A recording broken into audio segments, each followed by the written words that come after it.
Hello, everybody. My name is Jeffrey Davis. This is Radio Entrepreneurs. And if you haven't realized this already, we're airing all week at the wonderful firm of Gray, Gray in Canton, Massachusetts.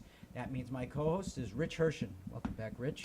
Thanks, Jeff. Good to be here. Having a lot of fun. Yeah, it's always great to have you as my co-host. I get to sit back in the chair, let you ask all the questions. And I get to sit and just make fun of you. So it's a win-win, I think. You know, I know how to get you to stop making fun of me.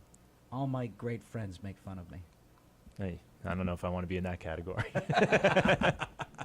Our next guest, look, 2017, we're probably, people tell me we might have a new tax code. We might not. We might. Things are going to change. Corporate tax, estate tax. Well, then I have to talk to Kelly Berardi. That's who we're talking to from Gray. Welcome back, Kelly. Thank you. So, Kelly, happy to be here.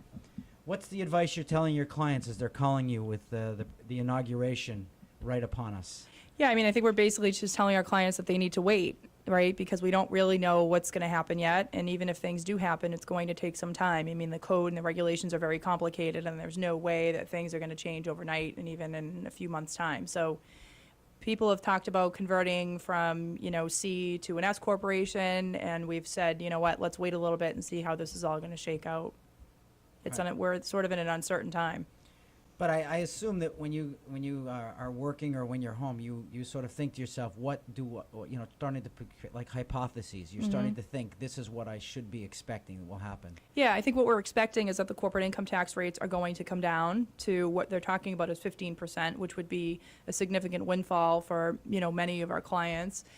What they're also talking about is sort of leveling the playing field as it relates to the various entities, whereby all the entities would basically be treated the same. So whether you're a C corporation, an S corporation, or an LLC, depending on how the changes sort of shake out, the type of entity classification will be somewhat neutral across the board. And so that's kind of what... Simplifying. Right.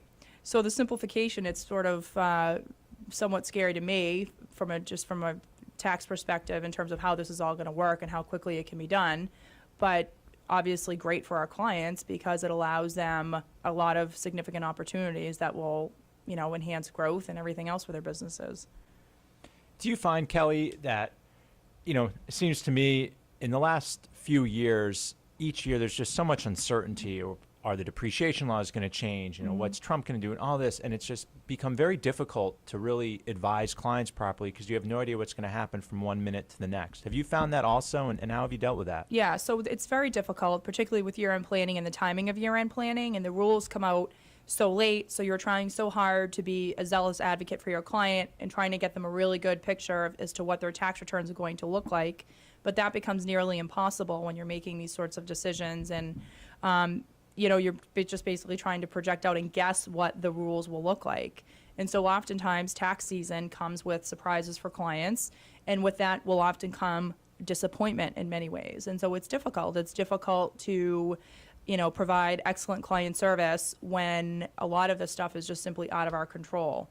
And a lot of the things that we hear in the media just simply aren't true, and it's not always, based on fact. And so I think certain clients have certain expectations that are not, necessarily rooted in fact.